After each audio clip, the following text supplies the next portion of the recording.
Oregon went to Ann Arbor, and scoreboard-wise did exactly what we all thought. Yeah.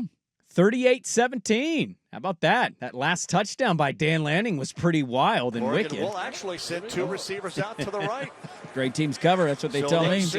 One to the left. James going to get the ball again up the middle and will spin into the end zone. Oh. Jordan James. We're all so happy. Our big and Oregon PPs. a kick away from making it a 38-17 Damn ball right, game. Jerry. For all the times that I have gambled on a team and they have not done that, I felt good watching it. I think you love your coach doing that. I did. Well, I think there's a logic behind it. He grabbed Sharon Moore after the game and had a little conversation with him. My guess would be, this is just speculation. Last week, we spent a lot of time talking about there was a tiebreaker scenario out there in which Oregon could get left out of the Big Ten title game being the number one team in the country and undefeated. And that was because now this is over, but if Penn State and Indiana would have won out, the tiebreaker that would have mattered would have been the head-to-head point differential against Ohio State. But he already knew the Penn State outcome. I'm just saying, you don't know what the rest of the season is going to look like. I think he's a cold-blooded killer. I don't think that has anything to do with it. I think it was about tiebreaker scenarios. I think he was looking at point differential against Michigan, who will also play Indiana, who will also play Ohio State. I don't know if Penn State plays Michigan this year. I don't think they play. I think that's why he did it, because we spent last week talking about, hey, there's a scenario out there where you could go undefeated and not make the Big Ten title game, and he said, well, let's just win by 21. That way, if Ohio State or Indiana beats him by 17 and it does come down to a tiebreaker, then that's not a thing. Yeah, that could be exactly what it was and why he talked to Sharon Moore. I also just play to the final whistle. They're at the 1 yard line. I had no problem. I hate gambling on teams who get inside the 10 yard line and don't score. It's when the you need worst one feeling in the more world. score to cover, and for everybody who cashed an Oregon bet this weekend, including Jordan Schulte, I'm happy for you. Yes, Jordan Schultz texted us that he unloaded the whole account on Oregon minus the 14, and he needed that last touchdown, as did many people. Yes, he did. In Vegas. No, but the number one team in the country continues to roll. Dylan Gabriel's numbers look really good. It was an interesting tale of two halves here for Oregon because they came out the gate and they looked every bit the part offensively and defensively against this Michigan team. They did. That's kind of who they've been all year, man. They've only scored 26 points on the season in the third quarter now. But I think the focus that I want to have on it is not, because it feels like that third quarter stuff is starting to dominate a conversation. We'll get to that at 7:15. It's starting to become an own thing. Yeah. I prefer to lean on the other side of that stat, and that is now that Oregon is 6-0 in Big Ten play. They have won all 6 of their conference games. In 5 of those 6 games, they have had a 3-score lead at halftime. In 5 of the 6. The only one they did not have a 3-score lead was Ohio State. Well, obviously, they ended up winning that game. The way that they're coming out of the gate and almost burying teams in the first half is enough for me to overlook anything else. I thought this weekend was a good reminder and example of something that your quarterback can do that he has not had to do very often.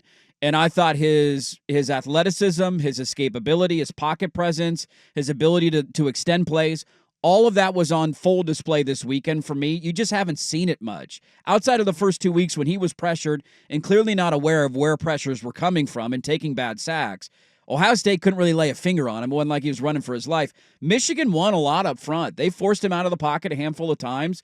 His ability to escape, make plays with his legs, you just haven't seen it. And it was a nice reminder for me of oh, that's right. That's in there. And then a nice, long touchdown run on a quarterback draw.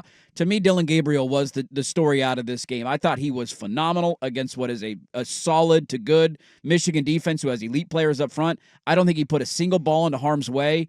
I was thoroughly impressed with the way that he played. I think it had, until the final touchdown, had a real UCLA vibe to it where you, clearly you're watching this game and you go, yeah, I know who the better team is. This isn't a debate. The score isn't even necessarily an indicator, I think, of the difference between these two and where they're at right now.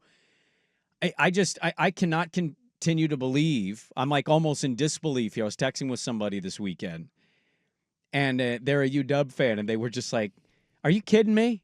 Another 6-year quarterback that just happens to maybe be better than the last 6-year quarterback? It's unbelievable he's getting away with this. And I'm seriously telling you, yeah, he nailed it. He absolutely nailed it. There was a question asked to him in the postgame of Michigan basically did not approach any quarterbacks about transferring in the portal. And watching this game, you're kind of like, why? You knew what Alex Orji was more than any of us. We assumed he'd start. You knew he couldn't throw. And then who's your option after that? Warren Davis. I always get his name backwards. But that ain't beating elite teams. Yeah. And Dan Lanning basically said, and he answered for himself because he's not going to answer for Sharon Moore, you have to do the best possible thing that's going to make your team the best possible team. And this is why, even with Dante Moore in, I don't know what Dan Lanning's going to do next year. I think if Dan Lanning feels like he needs to go get the best possible option, he's going to go do it. And damn it if he didn't do it this offseason and getting Dylan Gabriel. Yeah, the Michigan one is interesting. We had a guy on the pregame show, their color analyst, and I asked him about that. I was like, why was there not something done? And his argument was he basically blamed it on Jim Harbaugh because of how long Harbaugh took to make the decision. So when you go back to December, they actually went hard after Dante Moore because he's a Michigan kid. He's a Detroit kid. They thought, hey, come on home, come back to the state, be close to your family and friends, play in the Big Ten. But at the time they were trying to go after him, you didn't know if Jim Harbaugh was going to be. We all assumed he was going to be gone, but we didn't know that for certain. He was, was fishing for NFL jobs, and then he finally landed one. I don't think he ended up leaving Michigan until like December or January 25th or something like that, because he had to obviously wait for the end of the national title game, and then it took a couple of weeks after that in order for him to leave. And so it just convoluted. That was their argument. January. It convoluted our timeline. And at that point, you're trying to convince a guy, let's just use Dante Moore as an example. I'm sure they tried others. The question as a recruit is, who's going to be the head coach? And at that time, you can't answer that. Dante Moore committed to Oregon at the middle to late December, if I'm not mistaken, before they even played in their bowl game. So that made it very tough for them. I actually was impressed with the way Davis Warren played in this game. But considering he had a good game. Considering my expectations going in and how little I thought of Michigan's passing attack, like their 2 touchdown passes in this game, it wasn't like guys were running wide open. The first one was him kind of rolling for his life out to the right sideline, threw it back across his body. Nico Reed had great coverage. And then the one in the third quarter, he was kind of floating to the left, drifting, just kind of lobbed the ball up, and they were able to make a play. Both of them were good defense and better plays. But I think that just puts you in a tough spot. It's similar to kind of where Washington would have been had they not already had the commitment from Will Rogers. Like, who would their quarterback have been? It would have been a freshman, but they had already had a commitment on the table who decided to remain committed. Gabriel is first in the country in completion percentage. He's 6th in yards. He's 13th he's 8th in yards per attempt. He's 13th in touchdown passes. And with interceptions, that one, because he's had a couple, he's in the... I think he's got 5 picks on the year, if I'm not mistaken. And he's got 5. So there's a ton of guys with like 3 and 4. So he's down there a little bit. Anyways, my point is, I think with that game, Oregon remaining number 1, they're going to house Maryland this weekend. I think they're going to beat Wisconsin, even though that could be potentially a big nooner. So that's, time change, all that. I just don't look at Oregon's schedule, and I've been saying this, and I'm going to keep saying it. I don't see a loss there. And so the number 1 team in the country with the highest completion percentage and a top 10 statistical quarterback, he's at least getting the invite to New York. Without a doubt. I did a poll question on this, and I'm not shocked by that. Duck fan probably voted on it.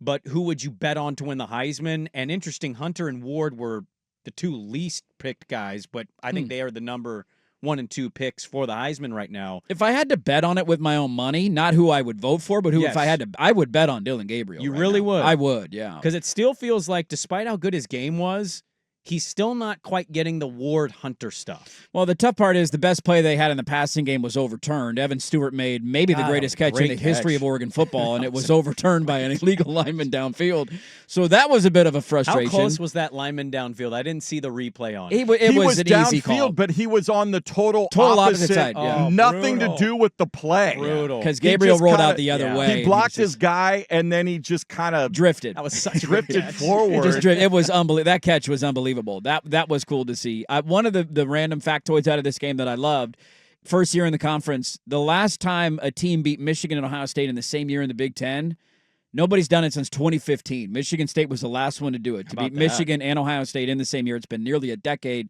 and Oregon was able to do it. No, Michigan is not what they've been the last couple of years, clearly. They put up a decent fight. They made it an interesting ball game, but Oregon ends up pulling away. But little stats like that, and also on top of that, with the way that Georgia looked, Oregon still remaining number 1. They're also the unanimous number 1.